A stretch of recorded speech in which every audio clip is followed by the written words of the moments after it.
ज्या पद्धतीने आयुक्तांमध्ये उत्तर दिलं, सदर हा महाराष्ट्र नागरी सेवा हा 456 अन्वये नवी मुंबई महापालिकेला त्या ठिकाणी नियम म्हणून किंवा रूल म्हणून आपल्याला पाठवलं गेलेलं आहे का? आपण स्वतः महानगरपालिकेने, मी पुन्हा सांगतो की ठराव केला, महासभेने ठराव केला की आम्हाला हे राज्य शासनाचे महाराष्ट्र नागरी सेवा नियम लागू करण्याचा निर्णय घेतला. आपण राज्य शासन वेगळ्याने कशाला आदेश देणार? राज्य शासनाचाच निर्णय. आपण जर महानगरपालिकेने असा ठराव घेतला की महाराष्ट्र नागरी सेवा नियम, सर्व नियम हे महानगरपालिकेला लागू होतील. मला आपला प्रश्न समजत नाही. माझा प्रश्न असा आहे की महानगरपालिकेला ऍक्ट एम्पावर करत नाही की अशा प्रकारचं राज्य शासनाची मंजुरी न घेता अशा प्रकारचे नियम आत्मसात करण्याचा तरतूद आपल्या ऍक्टमध्ये आहे की नाही? मला वाटतं की याची मी व्यवस्था माहिती घेतो, पण आता 1992 मध्ये महानगरपालिका आज 2026 मध्ये आहे आणि महानगरपालिका ज्या ठराव 1992 मध्ये झाला त्यानुसार आजपर्यंत काम करत आहे. आज आपल्याला जर वाटत असेल त्याच्यामध्ये की आपण अजून मान्यता घेतली नाही तर आम्ही त्याला मान्यता घेतो. ती लोक आता उपायुक्त, अतिरिक्त आयुक्त पदाचा ते ॲडिशनल चार्ज आहे, त्याच्यामध्ये दुरुस्ती होतील. पद घेऊन उपायुक्त म्हणून त्याला कुणी पदभार वापरणार नाही आणि स्पष्ट उल्लेख करतो. सन्माननीय सदस्य, पुढचा प्रश्न. माझा प्रश्न क्रमांक 3 जो आहे ग्रामपंचायत तालीम याच्यातला, हा CCC आमच्या प्रकल्पग्रस्त सगळ्या घरांचा किंवा नैवेद्यातल्या महानगरपालिका येण्यापूर्वीच्या घरांचा प्रश्न आहे. आपण इथं जो खुलासा केला आहे त्या अनुषंगाने थोडंसं सविस्तर याची इत्तंभूत माहिती सभागृहात, जेणेकरून हा जिव्हाळ्याचा प्रश्न आहे जो प्रकल्पग्रस्त नेहमी आशेने या सभागृहाकडे पाहतो. त्यामुळे हा पहिलाच सभागृहात हा प्रश्न त्यांच्याचसाठी आहे. आपण हा खुलासा सविस्तर केला तर मग नवीनच्या त्या सगळ्या प्रकल्पग्रस्तांचं प्रकारे समाधान झाल्यासारखं होईल. ते मला सुद्धा प्रश्नाचं उत्तर जे आहे ते सविस्तर समजेल. आपण राज्य शासनाने एकत्रित विकास नियंत्रण नियमावली तयार केली. डिसेंबर 2020 पासून ती कार्यान्वित झाली. त्याच्या अगोदर आपल्याकडे सर्वसाधारण बांधकाम नियम GDCR म्हणून आपल्याकडे अंमलात होते. तेही महानगरपालिकेला लागू होते. 2008 मध्ये त्याची दुरुस्ती झाली. 94 सालापासून आपण महानगरपालिका त्या नियमाचं पालन करतो. आणि याच्यामधला जो चॅप्टर 6 आहे, प्रकरण 6 नंबरमध्ये ही general building requirement, setback, margin, district height and त्याच्यामध्ये कंजेस्टेड एरिया म्हणजे जी गर्दीची ठिकाणं आहेत, गावठाणा की जिथे सर्वसाधारण जमिनीला असलेले बांधकाम नियमावलीचे नियम आणि ह्या ज्या गर्दीचे ठिकाणी, गावठाणाच्या ठिकाणी असलेले जे आहेत हे आपल्याला लागू होतात. त्याच्यामध्ये किती त्याला FSI मिळू शकतो, सेटबॅक किती मिळू शकतो, त्याचे सविस्तर नियम आहेत. मला वाटतं की आम्ही सर्व सदस्यांना याच्या पद्धतीने ही जी काय नियमावलीचं अशा पद्धतीने वापर करू शकतो हेही कार्यशाळा घेऊ त्याच्यामध्ये, आणि त्याचा निश्चितपणे आपण लाभ हा घेतला पाहिजे. ज्यावेळेस आपल्याकडे जिथे रस्ते आपल्याला थोडं वाचवतो, 4.5 मीटरपेक्षा कमी मीटरचे रस्ते आहेत आपल्याकडे, लहान लहान 2.5-3 मीटरच्या हे असतात, तर तिथे रेसिडेन्शियल बिल्डिंगसाठी फक्त बांधायचं असेल तर त्याचा सेंटर काय असावा, तर 2.25 metre from the centre of the building. म्हणजे 1 मीटर सोडलं जर 3 मीटरचा रस्ता असेल तर 1.5 मीटर तर 2.5 मीटर म्हणजे 2.25 मीटर आहे. म्हणजे 2.25 मीटरचंच फक्त डिस्टन्स सेटबॅक हा येतो. म्हणजे तुमच्या भिंतीपासून आपण एक अर्धा पाऊण मीटर किंवा 1 मीटर जरी सोडला तरी आपल्याला बिल्डिंग बांधता येते. अशा पद्धतीची तरतूद त्याच्यात आहे. आणि आपल्याला FSI किती वापरू शकतो तेही त्याच्यामध्ये आपल्याला तरतूद आहे त्याच्यानुसार.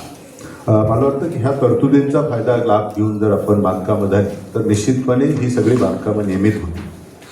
जरी बांधकामं बांधकाम परवानगी न घेता झालेली असली तरी आपल्याला कंपाऊंडिंगमध्ये नियमाधीन करण्यामध्ये फायद्यामध्ये तरतूद आहे. त्याचे प्लॅन तयार करून महानगरपालिकेला सादर केले तर हे तपासून त्याला मान्यतासुद्धा आपण पूर्णपणे देऊ शकतो. त्याच्यामुळे हा जो नियम आहे UDCPR मध्ये आलेला आहे आणि त्याचा आधार घेऊन जी बांधकामं नियमाधीन होती ती निश्चितपणे नियमाधीन करण्यात येईल. धन्यवाद डॉक्टर साहेब. कसं आहे आय.के. साहेब, आपण खुलासा जो केला तर मग ही या प्रश्नाच्या अनुषंगाने विनंती असते, हे जर नियमावली करू शकतो आपण तर कारवाया थांबवा, षडपला सुद्धा थांबवायला सांगा. तर आपण आम्हाला मी आपल्याला माझा उत्तर प्रश्न- देतो. आपल्याला कलम 400 आपण ज्यावेळेस 153च्या नोटीस देतो या सगळ्या डिमॉलिशनच्या, तर त्याच्यानंतर ज्याला नोटीस मिळते त्याला हा अधिकार असतो की मी हे बांधकाम नियमाधीन करण्यासाठी मी अर्ज करतो. त्याला प्लॅन करावं लागतं. त्याच्या अगोदर मला माहीत नाही.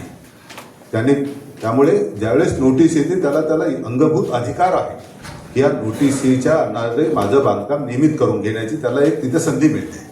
तर माझी आपल्या सर्वांना मार्फत एक विनंती राहणार आहे की ज्यावेळेस नोटीस येते हे बांधकाम नियमाधीन होत असेल तर महानगरपालिकेकडे सगळे कागदपत्र करून त्यांनी अर्ज केले पाहिजे आणि ते बांधकाम त्याची तपासणी होईल.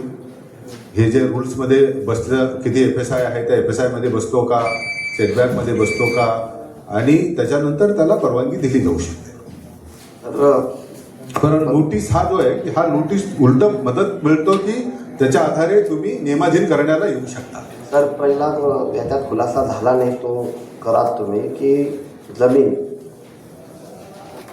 जी गावठाण क्षेत्र आणि त्याच्यापासून शासनाने धोरण केलं 500 मीटर निश्चित केलं आहे का, म्हणजे त्याला लागू आहे का?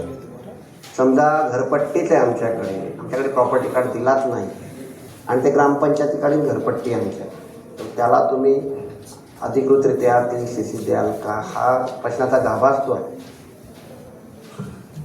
आपल्याला बांधकाम परवानगी देण्यासाठी जमीन मालक स्वतः लागतो. हा सगळ्यात महत्त्वाचा भाग असतो की जमीन माझी स्वतःची आहे किंवा मग त्याच्या आधारे ती बांधकाम परवानगी मिळते. ओनरशिप टायटल जे असतं ते ओनरशिप टायटल आपल्याला लागतं. तो ओनरशिप टायटल कुठल्या फॉर्ममध्ये 7/12 असू शकतो, दुसरं प्रॉपर्टी कार्ड असू शकतं. ज्यावेळेस आपण सिटी सर्वे झालेले असतील तर माझ्या माहितीनुसार आपली जे गावठाणांची सिटी सर्वे फक्त काही झालेले 2 गावठाणं त्याच्यातही राहिलेली होती. तेही आम्ही जिल्हाधिकाऱ्यांना त्याच्या विनंती केली की हे सगळं सिटी सर्वे करावं. आपला जो दुसरा प्रश्न आहे की 200 मीटर 500 मीटरपर्यंत असलेली जी काही राज्य शासनाने निर्णय घेतला की ही गरजेपोटीची बांधकामं नियमाधीन करायची, तर त्याच्यामध्ये मूळ मुद्दा हा आहे की ही बांधकामं नियमित करण्यासाठी त्याला ही जमीन कुणाची आहे, ज्या प्राधिकरणाची आहे. आता सिडको प्राधिकरण म्हणून तिथे होतो. बहुतांश इमारती या सिडको प्राधिकरणाच्या असतील. तर ह्या इमारती ह्या GR जो आपण 2022मध्ये राज्य शासनाने काढला आणि त्याच्यामध्ये नियमाधीन करण्यासाठी एक फर्स्ट तरतूद अशी केली होती की ह्या जमिनी पहिल्यांदा संबंधित जो काही वापरकर्ता आहे आत्ता त्याला त्यांनी प्रीमियम ठरवला आहे 25% ऑफ त्यांच्या रिझर्व्ह प्राईस तो भरला की जमीन तुमच्या नावावर होईल आणि ही जमीन आपल्या नावावर आल्यानंतर तुम्ही त्याच्या आधारे बांधकाम परवानगी संबंधित महानगरपालिकेकडे करावी असं सुद्धा त्या GR मध्ये तरतूद केलेली आहे. त्यामुळे पहिल्यांदा आपल्याला जमीन जी आहे आपल्या नावावर करून घ्यावी लागेल आणि सिडकोनी माझ्या माहितीनुसार पेपरमध्ये सर्व नागरिकांना आवाहन केलं होतं की आपल्या ह्या ज्या काही आपण जे आता गरजेपोटी गेलेली बांधकामं आहेत त्याच्यासाठी अर्ज करून ह्या नियमाधीन करून घ्याव्या. परंतु वस्तुस्थिती ही आहे की त्याला काही जास्त म्हणजे कोणी प्रतिसाद हा असा आलेला नाही. त्याचे रिझन वेगळे वेगळे असतील, त्याचे कारणं वेगळे वेगळे असतील. परंतु सिडकोकडे मी सिडकोत काम करत असताना 8,000 नागरिकांनी फक्त त्या योजनेसाठी हे केलं होतं. त्याच्यासाठी सर्वे करावा, ग्राउंड सर्वे करावा अशी ही कल्पना आली होती. पण तो ग्राउंड सर्वे करण्यासाठी खूप विरोध झाला, त्यामुळे तो सर्वेही थांबले गेले. आत्ताही आजच्या परिस्थितीमध्ये सुद्धा 2 घटक होते की पूर्वी 500 स्क्वेअर मीटरपर्यंतच बांधकामं आम्ही नियमित करू, कमर्शियल करणार नाही, रेसिडेन्शियल करू, प्रकल्प बाधित असेल तरच त्यालाच फक्त होईल. त्याच्यानंतर मला वाटतं की ती पूर्ण योजना जी आहे ती योजनेला त्यांनी शिथिलता पण दिली. माननीय उच्च न्यायालयाने ज्यावेळेस उल्हासनगरची केस झाली तर त्यावेळेस उच्च न्यायालयाने एक निर्बंध राज्य शासनावर घातलेले आहेत की ज्यावेळेस असे रेग्युलरायझेशनची कोणती पॉलिसी जर घेतली तर त्याच्यामध्ये आपण without the leave of the high court आपण करू नये.